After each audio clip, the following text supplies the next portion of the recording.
Elías y la reencarnación del Espíritu. El Espíritu de Elías se ha manifestado a la humanidad en todos los tiempos. El profeta Elías fue enviado al pueblo de Israel para amonestarlo, porque había caído en idolatría y en prácticas paganas. Su palabra fue de sabiduría y sus hechos demuestran la extraordinaria potestad con la cual había sido investido.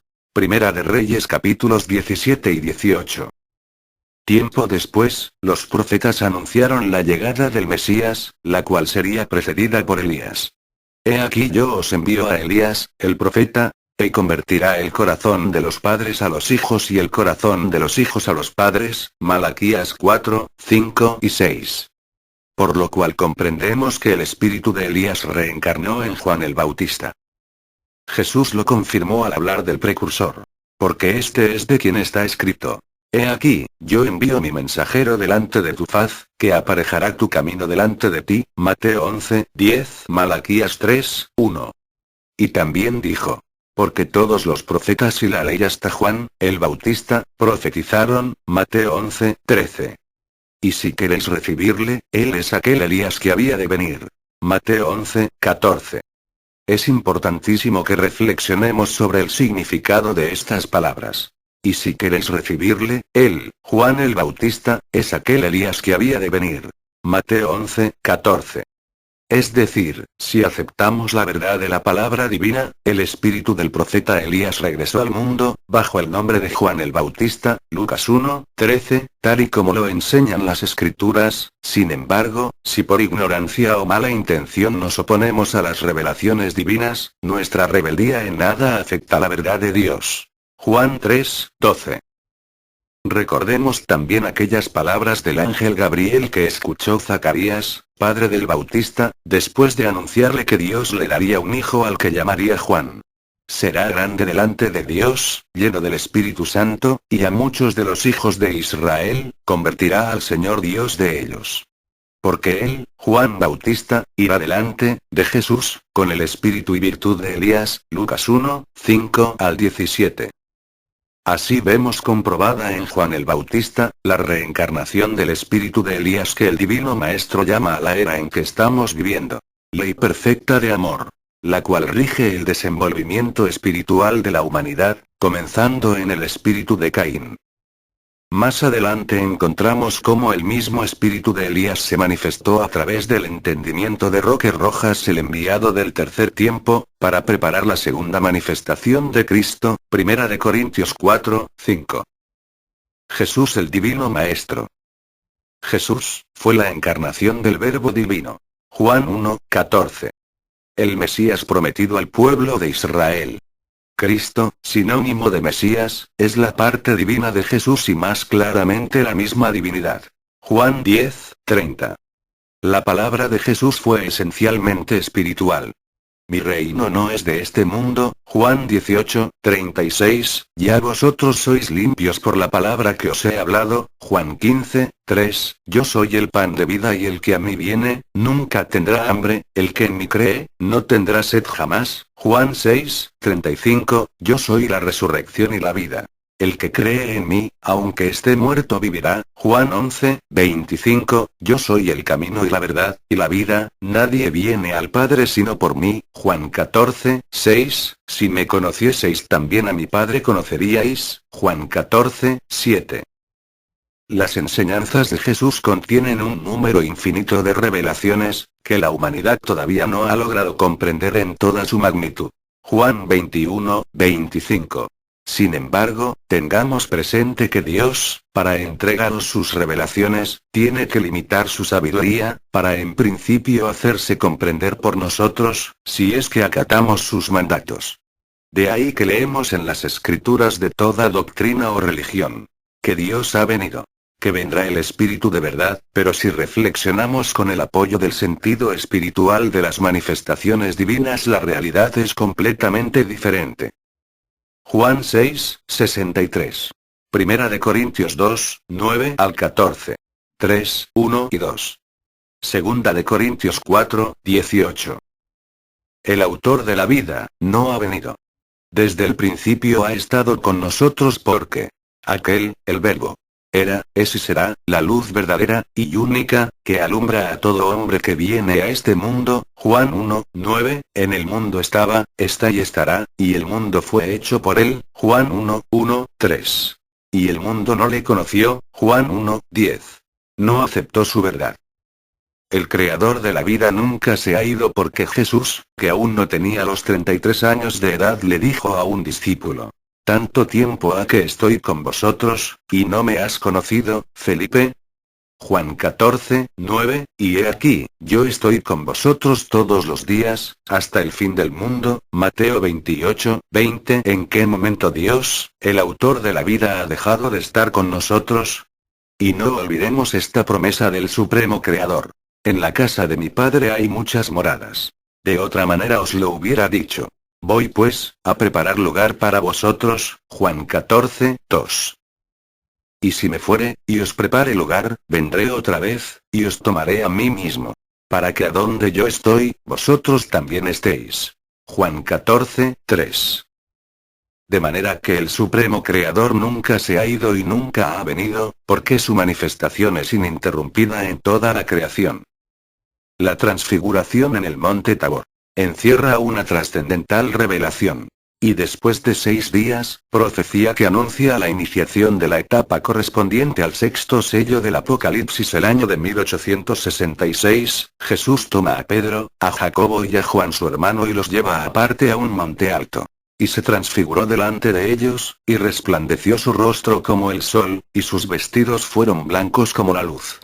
Y he aquí, les aparecieron Moisés y Elías hablando con él. Mateo 17:1-3. Lucas 9:28-31. Dios nos representó aquí con toda claridad 3 eras, 3 tiempos en que ha venido a manifestarse a la humanidad. La primera era, primer testamento, la ley o primer tiempo personificada en Moisés.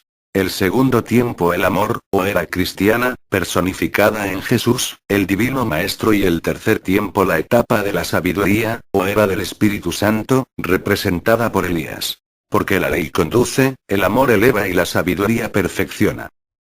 Las guerras. En una ocasión en que Jesús salía del templo, se acercaron a él sus discípulos para decirle: mira, maestro, qué edificios. Y Jesús les respondió: ¿veis todo esto? De cierto os digo, que no quedará ni piedra sobre piedra que no sea destruida. Y estando en el huerto de los olivos, le preguntaron aparte, Pedro, Jacobo, Juan y Andrés: Maestro, ¿cuándo serán esos acontecimientos y qué señal habrá de tu venida y del final del mundo?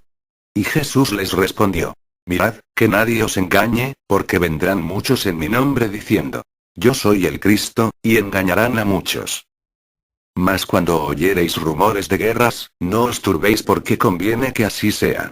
Mas aún no será el fin, porque se levantarán nación contra nación y reino contra reino, y habrá hambre y alborotos, principios de dolores serán estos. Mateo 24:1-8, Marcos 13:1-8.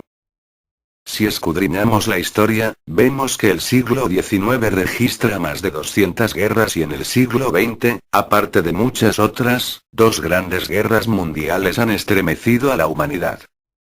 Sin embargo, de todas las guerras que han vivido los hombres, hay una que surge por su pureza, por su limpidez espiritual, por su nobleza de amor, la única digna de ser nombrada Guerra Santa, y es aquella a la que se refería Jesús, cuando nos dijo: no penséis que he venido para meter paz en la tierra.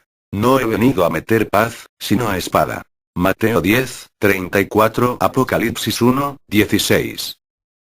Es la guerra que el Todopoderoso declaraba, no a la humanidad, porque el hombre es muy pequeño ante el Supremo Hacedor.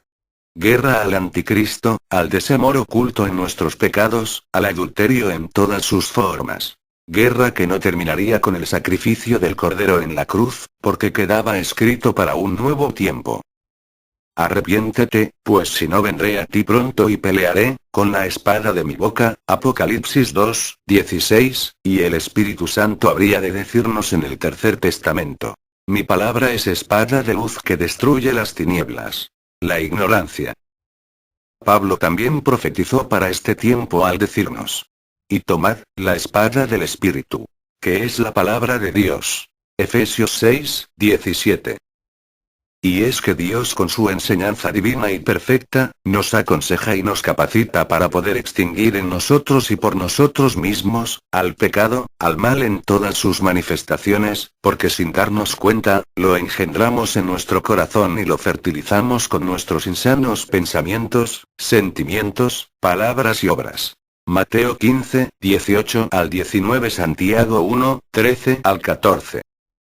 Los terremotos. Durante el siglo XVIII se registraron en el mundo más de 200 terremotos, y en el siglo XIX, 2119 víctimas. Siendo uno de los más catastróficos el de la ciudad de Lisboa, que en 1755 sacudió gran parte de Europa. En pocos minutos dio muerte a 70.000 personas. Sin embargo, podemos citar los 100.000 muertos de la catástrofe de Calabria, en 1713.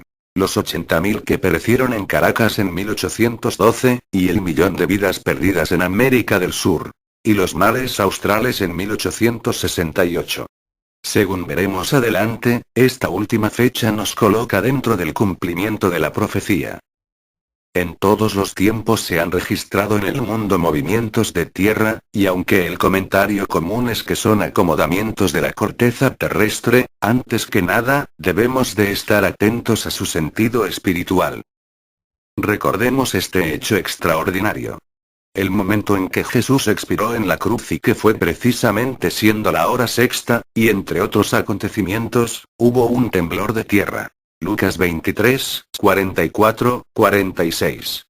Era sin lugar a dudas, la señal a través de los elementos que anunciaban, que al abrirse el sexto sello del Apocalipsis, el pánico invadiría a los poderosos del mundo, ante el advenimiento del Espíritu Santo.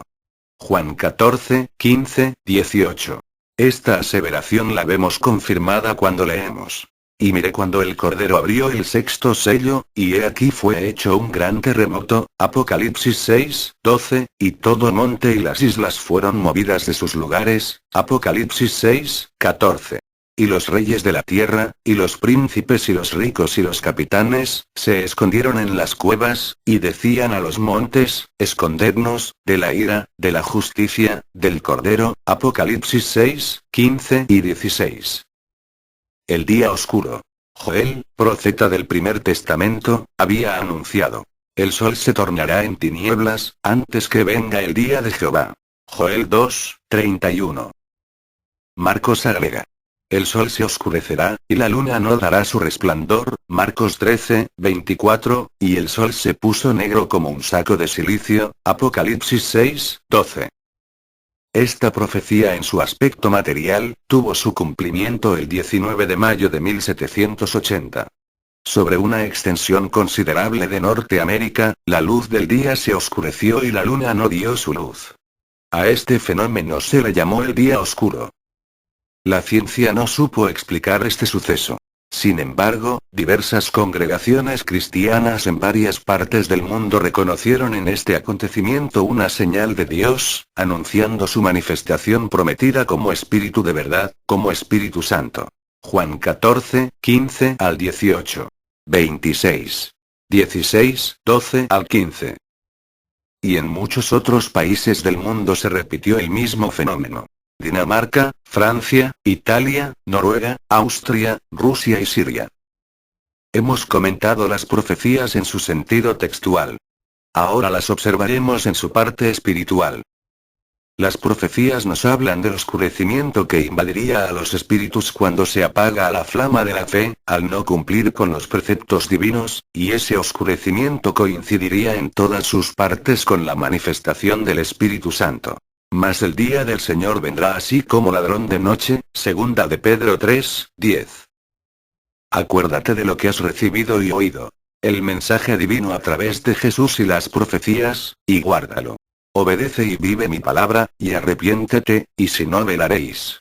Si os sucede lo que a las vírgenes fatuas, Mateo 25, 1 al 13, vendré a ti como ladrón, y no sabrás a qué hora vendré a ti.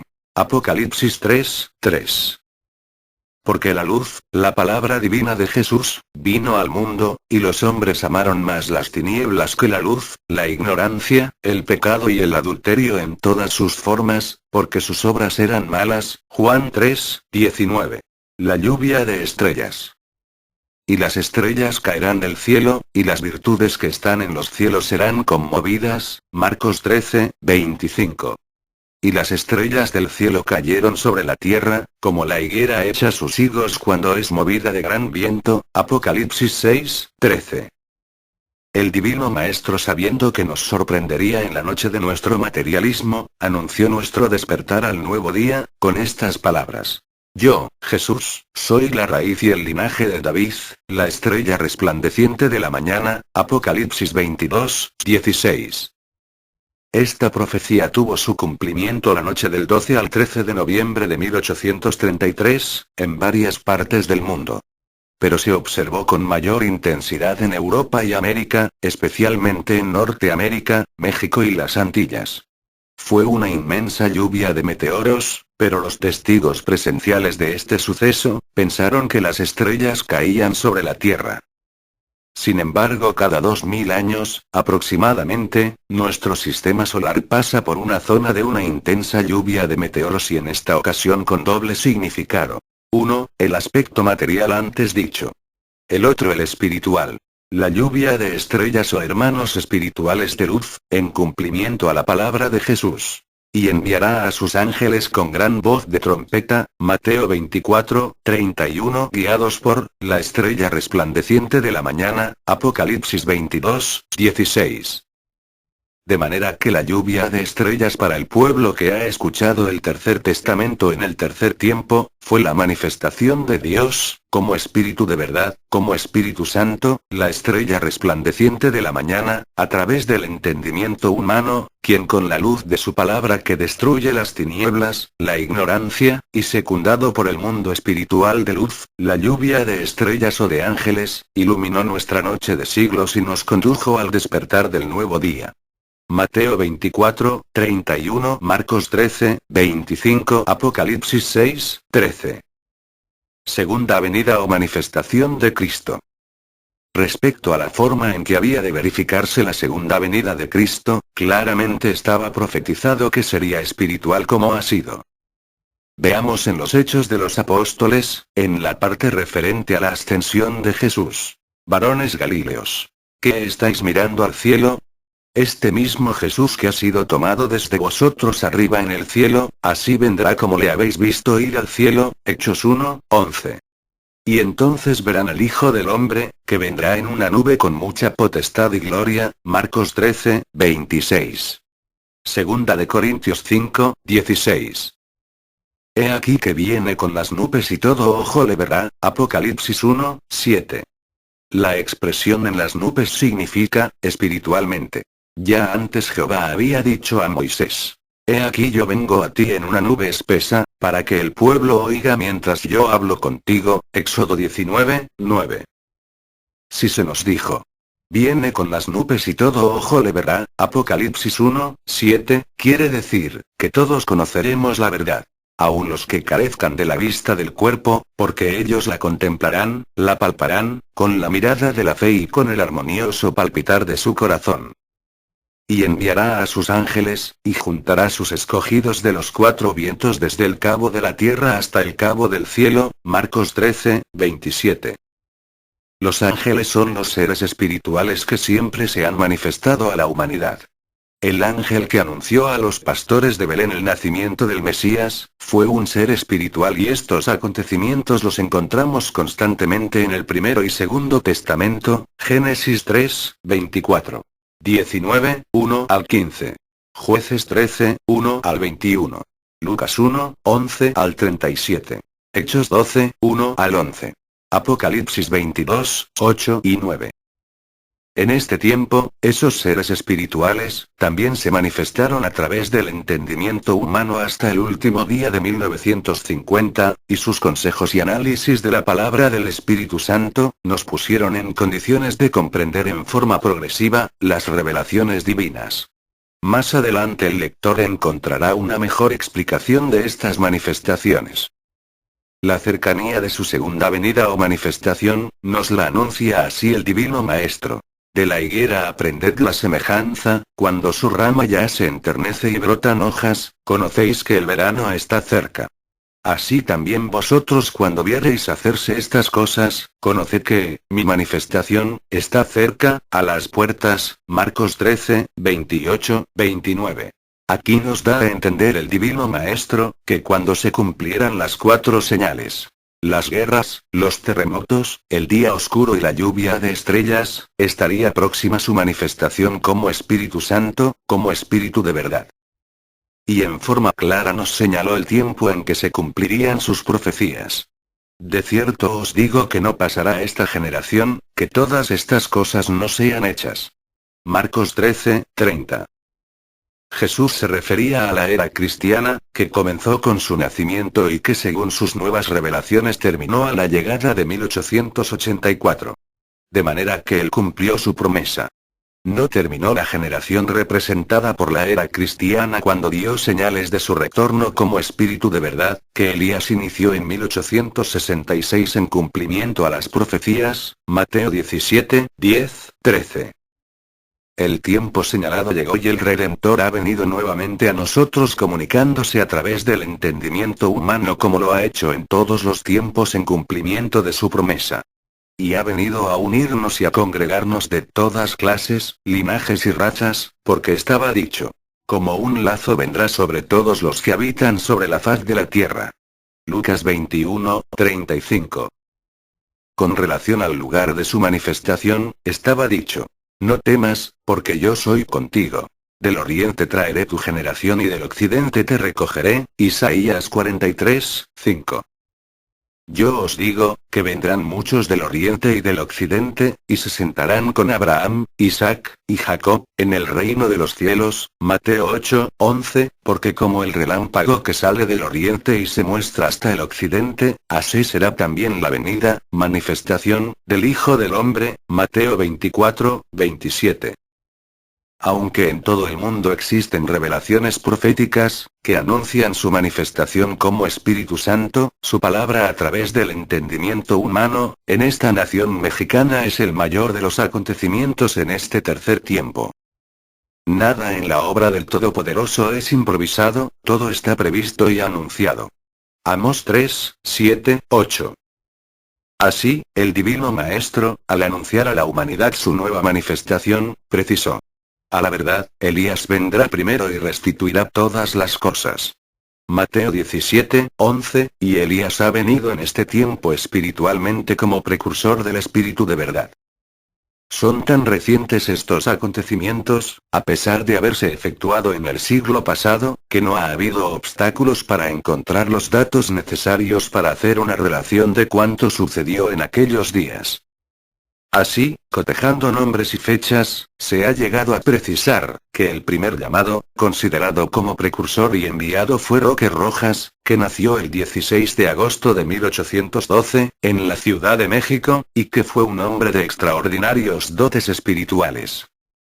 La noche del 23 de junio de 1861, en un lugar que le fue indicado por el ángel Gabriel, escuchó 3 llamadas de una trompeta y luego una voz fuerte que le dijo. Tú eres la representación del Elías prometido para estos tiempos. Esta fue la iniciación del mensaje de Elías a través de Roque Rojas. Una noche en una chinampa en Iztapalapa vio una bola de fuego que venía rodando sobre el agua hacia él, iluminándolo todo. Sin duda simbolizaba el carro de fuego de Elías.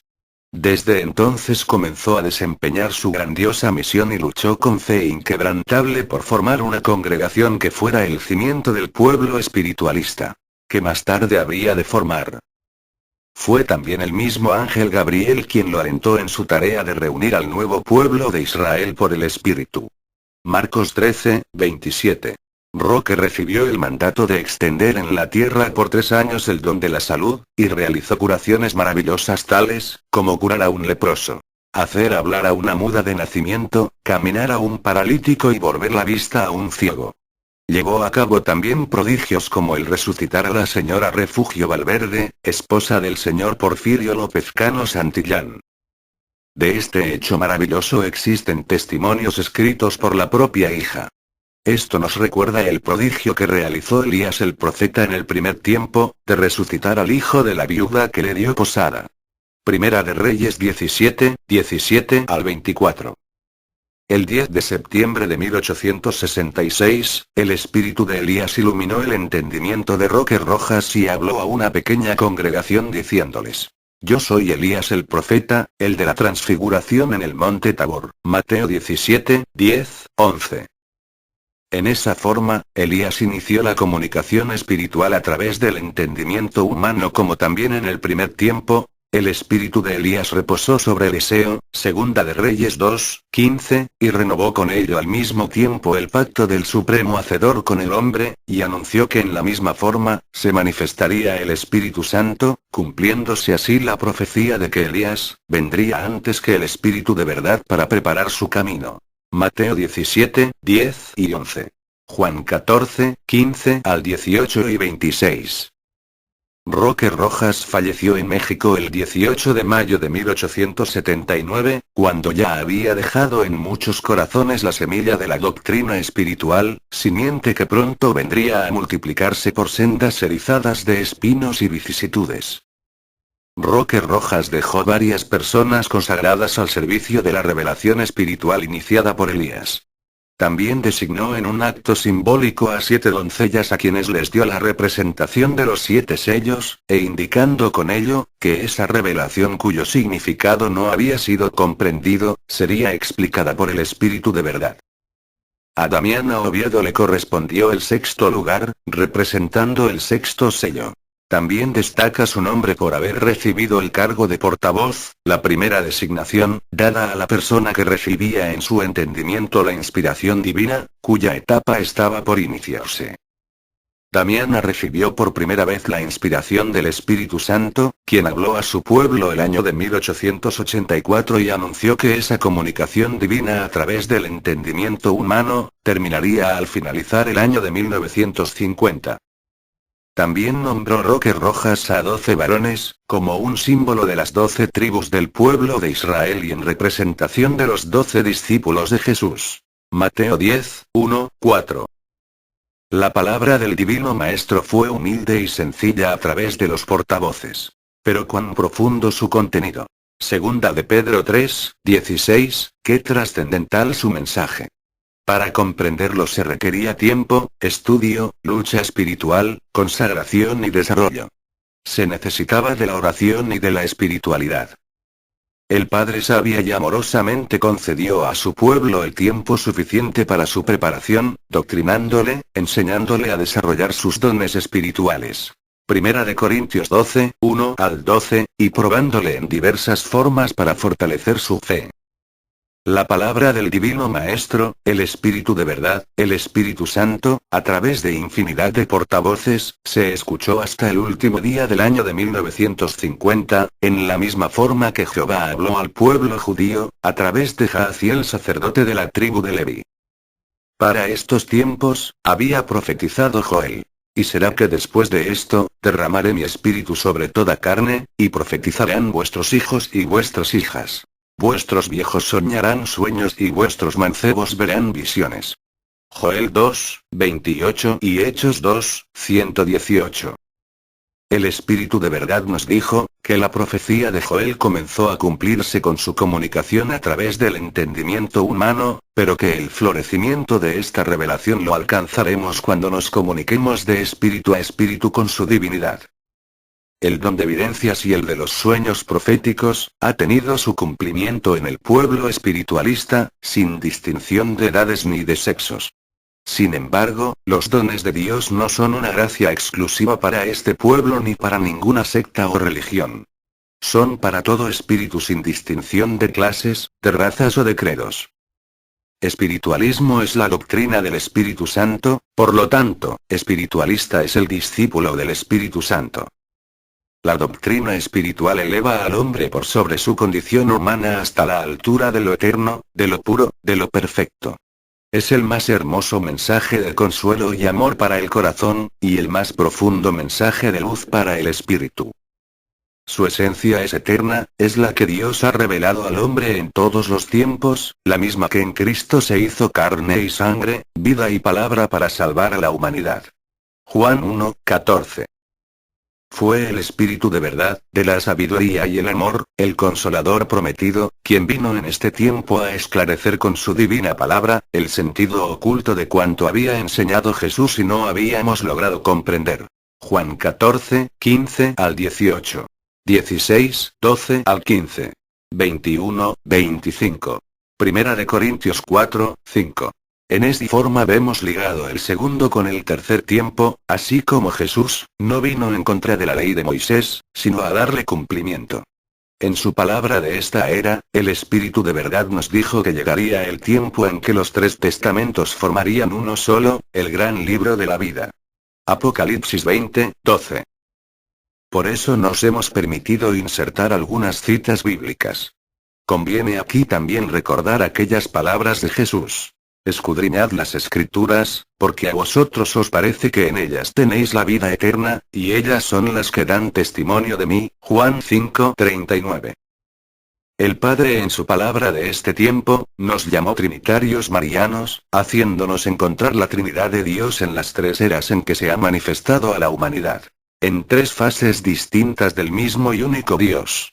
Por la ley, revelada a Moisés en el primer tiempo, por el amor manifestado por Dios a los hombres a través de Jesús en el segundo tiempo, y por la sabiduría que en este tercer tiempo envía el Espíritu Santo representada por el profeta Elías, en forma de inspiración al espíritu del hombre. He aquí la profecía. Mateo 17:1 al 3. Lucas 9:28 al 31. En esa ley, en ese amor y en esa sabiduría, nos enseñó el Divino Maestro a descubrir la Trinidad de Dios.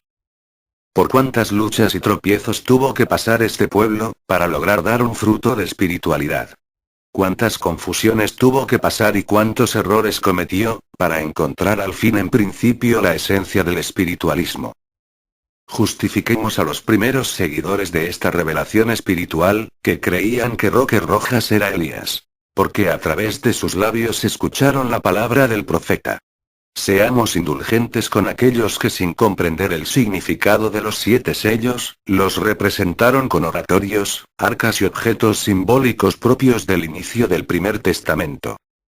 Tengamos benevolencia y comprensión hacia aquellos que al no poder concebir el sentido tan profundo de la revelación espiritual, tuvieron que crear un culto material en torno a la divina manifestación que entre ellos se estaba iniciando. Los altares, los cánticos, los rezos, las ofrendas y los símbolos estuvieron justificados entre aquellos primeros discípulos. Hoy, después de haber deleitado y enriquecido a nuestro espíritu con aquella divina lección que se prolongó por muchos años, haciéndose cada vez más profunda, pero al mismo tiempo más explícita y clara, sería imperdonable en quienes tanto escuchamos y aprendimos, que continuásemos aletargados en la rutina de las primeras prácticas. La doctrina espiritualista trinitaria mariana es perfeccionamiento, desarrollo, evolución y progreso insustituible para el espíritu. Es elevación incesante de todas las potencias del espíritu y de todas las virtudes morales del hombre. En boca de Jesús el Cristo, nunca salió la palabra religión, sino doctrina. Juan 7:14 al 16. El Supremo Creador nunca habló de religión, sino de doctrina. Proverbios 1:8.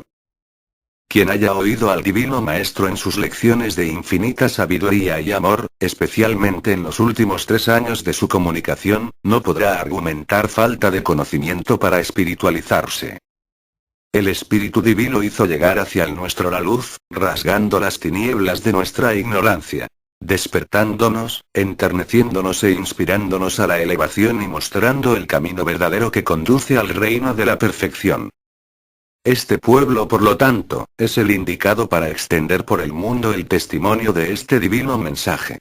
Es la misión que el Padre nos legara y que debemos cumplir, sirviéndonos de todos los medios que el Divino Maestro nos enseñará y que son los que aconseja la caridad hacia nuestros hermanos y los que inspiran la espiritualidad. Si estudiamos lo que los 7 sellos significan para la evolución de los espíritus y hacemos una comparación con la creación de la materia, podremos observar grandes semejanzas. Efectivamente, la obra de la creación del mundo material, se efectuó en 7 etapas, según nos ha enseñado el Divino Maestro. De estas 7 etapas, las 6 primeras son de labor constructiva. La séptima es la culminación de las 6 primeras y es la que constituye el descanso de la obra del Creador. Bien podemos considerarla como el período en que Dios se recreó con lo que había creado, dado que no podemos aceptar que Dios necesite descanso porque es la fuente de energía eterna. Si aplicamos este mismo estudio a la enseñanza en la cual se nos dio a conocer el significado de los 7 sellos, podemos llegar a 2 conclusiones. Primera. La obra constructiva del Padre no ha cesado. A nuestro alrededor podemos ver la formación de nuevos mundos a la par que la destrucción de otros. La evolución de la especie humana y la que se desarrolla en los reinos animal, vegetal y mineral, indica creación. Segunda. Todos los espíritus van sufriendo una transformación tan grande, que debemos aceptar que los 7 sellos significan como en lo material, 6 etapas creadoras, 6 etapas de formación de la madurez espiritual, y la última correspondiente al 7º sello que será la glorificación que los hijos harán del Padre, la entrada triunfal al reino prometido, la comunión definitiva de todos los espíritus, dentro de la gloria de nuestro Padre y Señor. Vamos a analizar esas 7 etapas que corresponden a cada uno de los 7 sellos. El primer sello, el sacrificio, está representado por Abel. No es precisamente el sacrificio de su vida, a manos de su hermano Caín, lo que da origen a esta primera etapa. Abel es un símbolo. Es el sacrificio que debemos hacer de nuestras pasiones, es el triunfo de nuestro espíritu sobre la materia, es el principio de sentirnos algo más que materia para encontrar en el fondo de nuestro espíritu la chispa divina que nos legó la voluntad infinita y divina. Es la primera comunicación espiritual de los humanos con su Creador, la comunión del Hijo con su Padre.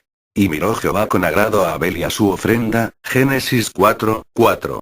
La pureza de Abel es la que debemos tomar como símbolo, como esencia del sacrificio voluntario, que supone la oración limpia a su Creador, que le permitió tener comunicación con él, como premio y galardón a la pureza de sus acciones. Mateo 23:35. El segundo sello representa la fe y está simbolizada por Noé. La humanidad no siguió el ejemplo de Abel, y cayó bajo el dominio de la materia. La bondad infinita le proporcionó un justo Noé, que tuvo la fe suficiente para obedecer las órdenes recibidas y emprender la construcción del arca. Génesis 6:13-22. Debemos considerar al arca no solamente como la embarcación que puso a salvo a Noé y a los suyos, sino, simbólicamente, como el lugar donde radica la fuerza de nuestro espíritu postrado ante el Supremo Hacedor para alcanzar su salvación.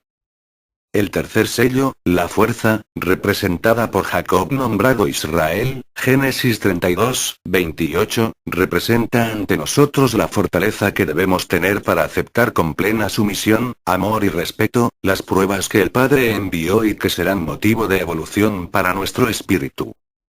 El cuarto sello, la ley, representada por Moisés. El Supremo Hacedor confió a Moisés el encargo de ser el conductor de su pueblo escogido. Para ese fin, encerró en 10 preceptos el contenido de su ley. Estos preceptos guiaron en el primer tiempo al pueblo de Israel y el Divino Maestro en la segunda era, los condensó en 2 mandamientos, y posteriormente el mismo Jesús condensó la ley en un solo mandamiento. Amaos los unos a los otros. Juan 13:34 y 35. Resumen maravilloso de toda una ley de amor y justicia, y el cumplimiento de la cual llevará a la humanidad a la culminación de su restitución, pues con ello desaparecerán todas las guerras, todo el incumplimiento a las órdenes divinas y nuestro espíritu encontrará libre el camino para su evolución. El quinto sello, el amor, está representado por el mismo Jesús. Él es el Verbo divino, el Cordero inmolado, el amor por el que se hizo hombre para habitar en la morada de los hombres, y sufrir el dolor de la humanidad. Él vino como maestro a enseñar, a nacer en la humildad, a vivir en el amor, a llegar hasta el sacrificio y a morir amando, perdonando y bendiciendo. Él representa la quinta etapa y su símbolo es el amor. A esta etapa llegaremos por el cumplimiento de la ley de amor del Creador. Si nos amamos los unos a los otros, con mayor razón sabremos amar a nuestro Creador. Sabremos agradecer todos los beneficios que de él hemos recibido y en el cumplimiento de su ley pondremos el mayor ahínco. El cumplimiento de esta etapa nos hará ver muy de cerca la ciudad blanca que contemplará Juan en el Apocalipsis, meta final de nuestra evolución. Apocalipsis 21, 1, 27. El sexto sello, simboliza la sabiduría y está representado por Elías, Mateo 17, 1 al 3. Elías es el símbolo del Espíritu Santo. Él es quien va sobre su carro de fuego llevando la luz a todas las naciones y a todos los mundos aún desconocidos por nosotros. Es la etapa en la cual la comunicación con el Todopoderoso se estableció de una manera más palpable al espíritu, a través del entendimiento humano. Es la etapa en la cual se hizo realidad la comunicación con el mundo espiritual, que vino a esclarecer tantos misterios que para la mente humana habían permanecido inexplicables, y que por voluntad del Padre nos fueron revelados, y su comprensión nos puso en condiciones de poder estimar y apreciar mejor todos los favores recibidos. Apocalipsis 22, 6 al 10.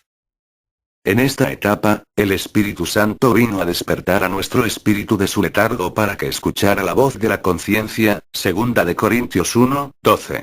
Hechos 9, 3, 6, que le dicta las lecciones necesarias para el cumplimiento de su deber y le muestra la senda más breve, aunque sea muy fatigosa para escalar y tratar de alcanzar el último peldaño de su perfección.